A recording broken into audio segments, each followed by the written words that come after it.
नमस्कार साथियों, स्वागत है आपके अपने YouTube channel Sujeet sir GS में। तो साथियों, आइए आज हम सीटेट एग्ज़ाम के प्रीवियस ईयर प्रश्नों को सॉल्व कर लेते हैं।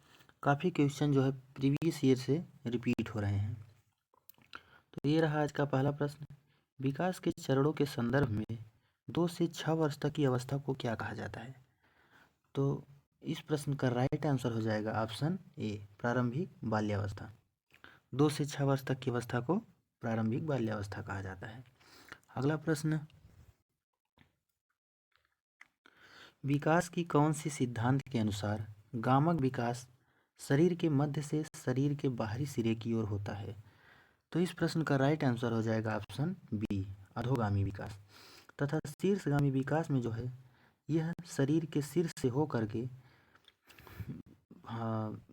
बाहरी हिस्से की तरफ विकास होता है। अगला प्रश्न, राघव एक झाड़ू पर इस तरह से चढ़ने का अभिनय करता है मानो वह किसी घोड़े पर सवारी कर रहा हो। उसकी यह क्षमता क्या कहलाती है?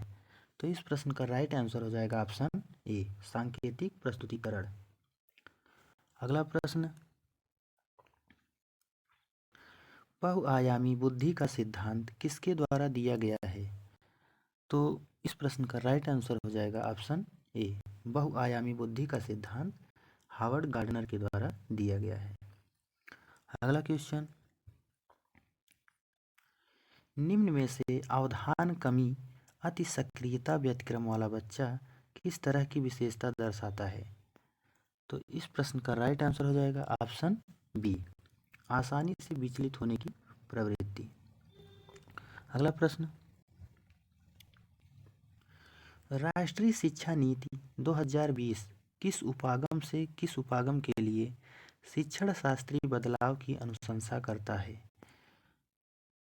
तो इस प्रश्न का राइट आंसर हो जाएगा ऑप्शन ए, संरचनावादी व्यवहारवादी। अगला प्रश्न,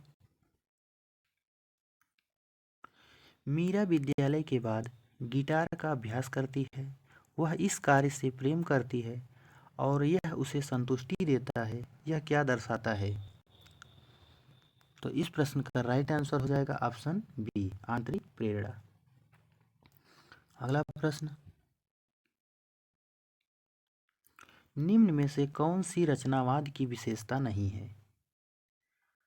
तो इस प्रश्न का राइट आंसर हो जाएगा ऑप्शन सी, सीखना सामाजिक अंतःक्रियाओं द्वारा बाधित होता है। अगला प्रश्न,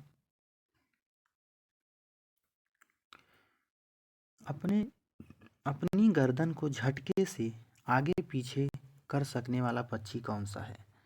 तो इस प्रश्न का राइट आंसर हो जाएगा ऑप्शन डी, मैना।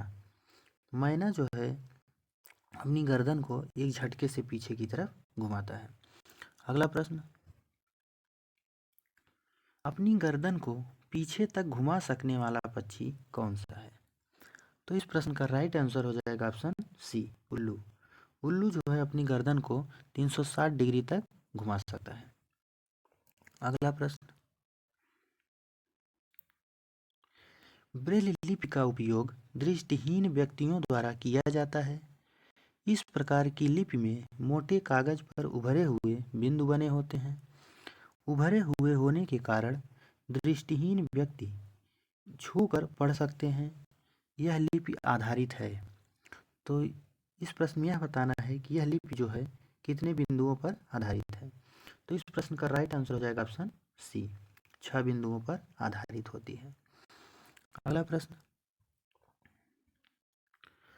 जिम कॉर्बेट नेशनल पार्क किस राज्य में स्थित है? तो इस प्रश्न का राइट आंसर हो जाएगा ऑप्शन डी, उत्तराखंड। अगला प्रश्न, बिहार के लोगों के लिए मधुमक्खी पालन आरंभ करने की सर्वश्रेष्ठ अवधि है। तो मधुमक्खी पालन आरंभ करने का सर्वश्रेष्ठ समय जो है अक्टूबर से दिसंबर। अगला प्रश्न,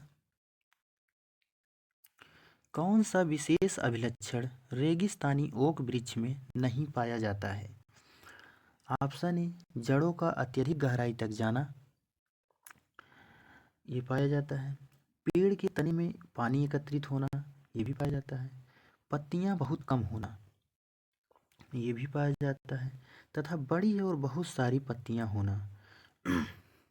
तो इस प्रश्न का राइट आंसर हो जाएगा ऑप्शन डी। अगला प्रश्न, तमिलनाडु के निकटवर्ती राज्य हैं। तो तमिलनाडु के निकटवर्ती राज्य जो हैं आंध्र प्रदेश, केरल तथा कर्नाटक है। अगला प्रश्न, निम्नलिखित में से कौन सा कथन प्राथमिक स्तर पर पर्यावरण अध्ययन की सर्वोत्तम व्याख्या करते हैं? तो इस प्रश्न का राइट आंसर हो जाएगा ऑप्शन सी, बालक के परिवेश से संबंधित एक विषय। अगला प्रश्न, कथन पर्यावरण अध्ययन किसका एक विषय है? तो पर्यावरण अध्ययन जो है एक एकीकृत विषय है। अगला प्रश्न, निम्नलिखित में से किस कार्य के लिए शब्दकोश से सहायता नहीं मिलेगी? तो इस प्रश्न का राइट आंसर हो जाएगा ऑप्शन डी, लिखावट में सुधार। अगला प्रश्न, समग्र भौतिक प्रक्रिया विधि में किसका अवबोधन विषय का आधार है?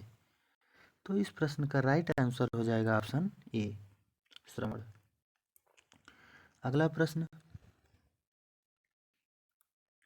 जब विद्यार्थी आनंद के लिए पढ़ते हैं तो इसका तात्पर्य वे किसमें संलग्न हैं? तो इस प्रश्न का राइट आंसर हो जाएगा ऑप्शन ए, सरसरी दृष्टि से पठन। अगला प्रश्न,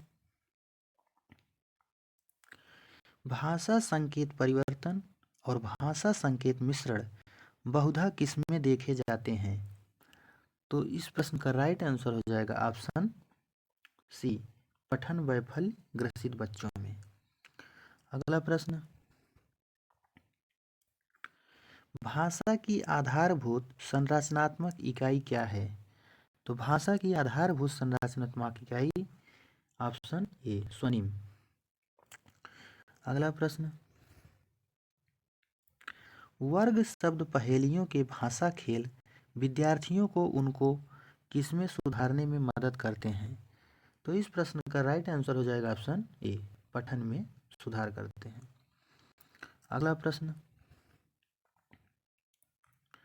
श्री जगबीर अपनी कक्षा 2 में श्रुतलेख के प्रयोग से अपने विद्यार्थियों को किस क्षमता में सुधार कर रहे हैं? तो इस प्रश्न का राइट आंसर हो जाएगा ऑप्शन बी, श्रवण और लेखन, सुनने और लिखने में सुधार कर रहे हैं। अगला प्रश्न, पठन को प्रभावित करने वाला अधिगम विकलांगता है। तो पठन को प्रभावित करने वाला अधिगम विकलांगता हो जाएगा ऑप्शन बी, पठन वैफल्य। अगला प्रश्न, तो साथियों आज के लिए बस इतना ही, मिलते हैं नेक्स्ट क्लास में, तब तक के लिए धन्यवाद।